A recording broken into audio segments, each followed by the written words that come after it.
Assalamualaikum warahmatullahi taala wabarakatuh. Halo Mas Bos. Selamat berjumpa kembali lagi sahabat dengan Sniper Ngesot. Salam setabis, salam setelaras, salam setengah teh. Syukur alhamdulillah sahabat. Semoga kita tetap diberikan kesehatan, rezeki yang melimpah dan juga halal agar kita bisa beraktivitas dan juga bisa beribadah dengan baik. Oke, sekarang saya akan membahas tentang beberapa hal yang tidak boleh dilakukan. Walaupun Anda mendengarnya dari informasi-informasi orang, terutama ini kepada teman-teman yang kebanyakan belajar online lah. Online kadang-kadang ada informasi ataupun tutorial ataupun trik ataupun beberapa cara yang kadang-kadang oleh teman-teman itu saat masih sekedar uji coba, sekedar umpamanya hipotesa ataupun sekedar teori, kemudian dipraktekkan, kadang-kadang banyak gagalnya, dan kegagalan itu kadang-kadang jarang disampaikan kepada teman-teman sekalian, sehingga banyak teman-teman sekalian yang masih awam, yang masih pemula, kemudian mempraktekkan, mengupgrade tersebut, akhirnya fatal, uniknya rusak. Maka apa saja yang tidak boleh dilakukan saat pengupgradean, coba-coba, sekedar teori dan sebagainya? Maka baik, pembahasan yang pertama, lubang transfer angin. Oke, seperti ini. Tabung senapan pada OD22 terutama, itu bagian transfer anginnya, lubang aspentil itu biasanya 4 mm. Kemudian sekarang dirubah, ada V5 namanya, yaitu menggunakan aspentil dengan lubang 5 mm dengan besar 5 mm. Tujuannya apa? Agar transfer angin, yaitu pergerakan angin dari tabung ke laras itu lebih cepat. Kemudian muncul teori lagi, wah itu lebih bagus lagi katanya apabila lubang transfer anginnya hingga ke laras, dari bawah, dari tabung di sini ini hingga ke laras ini dicuak juga menggunakan 5 mm. Apakah benar akan menghasilkan akurasi yang bagus? Jawabannya tidak, bahkan akan menghasilkan penyakit. Loh, kok bisa bang? Kok bisa menghasilkan penyakit? Kalau umpamanya lubangnya saja, lubang transfer anginnya itu kita kasih yang lebih luas lagi, agar nanti anginnya maksimal pergerakannya ke depan. Kenapa? Kalau saya mengatakan tidak, bahkan bisa menimbulkan penyakit, yaitu lubang transfer angin pada chamber terutama, ataupun pada laras terutama. Kalau umpamanya yang laras yang berlubang atau chamber yang berlubang, tidak boleh lebih besar daripada diameter mimis. Loh, berapa diameter mimis? Diameter mimis adalah 4,5 mm. Kalau lubang transfer anginnya itu sampai 5 mm, maka efeknya adalah mimis saat dimasukkan, thread akan jatuh ke lubang itu, macet. Saat ditekan oleh grendel tidak bisa bergerak. Kenapa? Karena macet. Mimisnya macet. Kenapa? Karena lubang transfer anginnya terlalu besar, lebih besar daripada mimisnya itu, ujung mimisnya bisa jatuh, macet. Maka biarkan lubang transfer angin itu sekitar 4 mm. Lubang transfer angin jangan sampai lebih besar daripada mimis. Nanti mimisnya bisa tersangkut dan macet, nggak bisa masuk ke dalam laras.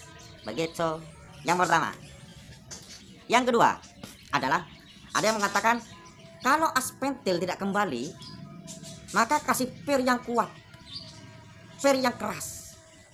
Jangan jangan. Per kiong itu sudah ukurannya yang disediakan oleh pabrik, itu memang sudah pas ukurannya, teman. Jangan digonta-ganti.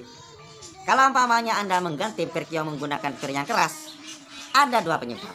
Kalau terlalu keras, bahkan tidak bisa terjadi pembukaan, per kiongnya bahkan tidak terbuka. Saat ditekan triggernya, lubang 4L lurus dengan per kiong, dengan aspentilnya malah gak mundur, dikarenakan per kiongnya terlalu keras. Kalau umpamanya gak terlalu keras, umpamanya masih keras-keras sedikit lah, masih bisa terbuka lah, itu juga gak baik. Kenapa? Karena kalau umpamanya terlalu keras per kiong itu, maka aspentil akan cepat akan kembali ke depan karena didorong oleh aspentil, adik per kiong, sehingga angin yang ada di dalam tabung belum keluar maksimal ke dalam laras, sudah tertutup lagi, sehingga angin dalam tabung masih ada sisanya. Nah, yang kedua. Yang ketiga, kalau umpamanya Anda ingin memotong laras senapan angin karena rasa terlalu panjang, bukan karena ada masalah, karena terlalu panjang. Ini larasnya laras 70 terlalu panjang, saya enaknya laras 60 saja potong. Hati-hati, cek dulu larasnya. Kenapa? Takut laras yang Anda gunakan itu adalah laras yang menggunakan cuk bagian depan, yaitu cuk adalah penyempitan bagian depan laras. Kalau cuk penyempitan bagian depan laras, kalau dipotong larasnya nanti cuknya habis, hilang. Tapi gimana dengan laras tanpa cuk? Nggak apa-apa juga sih, asalkan nanti pemotongannya rapi. Nggak apa-apa juga sih, karena ada laras-laras yang tanpa cuk juga sih. Ada juga laras yang menggunakan cuk. Nggak apa-apa juga, asalkan pemotongannya bagus. Tapi hati-hati pemotongan laras. Yang keempat yaitu pada teleskop. Ada pendapat sahabat, saya sampai juga pernah membahasnya sahabat di awal-awal, tapi ternyata aslinya nggak bagus, yaitu pada teleskop ada beberapa sahabat memberikan teori membuat teleskop anti getar. Untuk membuat teleskop anti getar, maka siapkan dua plat besi mengganjal, di mana posisi plat besinya itu pertama diletakkan di bawah, yang kedua diletakkan di samping. Berarti kalau diletakkan di bawah dan juga diletakkan di samping, posisinya berarti lurus dengan turret atas di bawah, turret samping di samping platnya. Maka pendapat saya jangan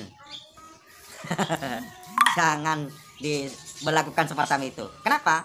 Karena kalau umpamanya Anda meletakkan plat besi lurus dengan turret, maka efeknya nanti turret tidak mungkin bisa menekan lensa bagian tengah. Bahkan bisa saja lensa bagian tengahnya ditekan sangat keras, bisa pecah ataupun bengkok ataupun apa lensa tengahnya. Jangan kurang ke atas semuanya, kurang ke atas ditekan, diputar, ditekan, akhirnya mentok. Kenapa? Karena ada barang di bawah, kurang ke kanan namanya, diputar sampai mentok. Nggak bisa dikarenakan ada plat di samping di sini. Kecuali memang mau dipatenkan, memang nggak mau diputar-putar turretnya, silakan letakkan di samping ataupun di bawah, dilem sekalian biar nggak bergerak turretnya, lensa tengahnya. Jangan, nanti rusak kalau dilakukan seperti ini. Tekanan terlalu keras pada turret, bisa turretnya yang dol, nanti turretnya ini dol, putranya ini dol, dikarenakan ada plat di bawah turret. Di bawah lensa itu ada turret, tekan itu nanti dol turretnya. Jangan. Lalu gimana yang benar, Bang? Kalau umpamanya Anda menginginkan teleskop itu tidak mudah bergeser lensa tengahnya, jangan letakkan di bawah ataupun di samping, tapi tetap diletakkan di pojok. Tapi gunakan dua plat besi, letakkan di pojok, tetap posisinya di pojok, tapi pakai dua, bukan pakai satu yang besar, enggak. Biar apa? Biar melingkari. Ini kan lensa tengah itu melingkar, sahabat. Lensa tengah itu melingkar, jadi kita titik itu 3 nggak apa-apa, 1, 2, 3, tapi jangan sampai menyentuh samping. Nanti biar pergerakan lensa ini sangat leluasa, atas bawah leluasa, kanan kiri leluasa. Jadi jangan sampai menutup posisi samping ataupun bawah pada plat itu. Begitu. Mungkin itu saja dulu. Mungkin kita akan tambah informasi selanjutnya apa saja yang tidak boleh dilakukan, dan informasi-informasi yang berkembang lah di teman-teman sekalian. Oke. Mungkin teman-teman bisa menambahinya di kolom komentar ataupun di grup sahabat sniper ngesot, yang mungkin nanti bisa saya bahas lagi untuk video sebelumnya, agar teman-teman yang lain sama-sama mengetahui lah gitu. Oke. Assalamualaikum warahmatullahi wabarakatuh.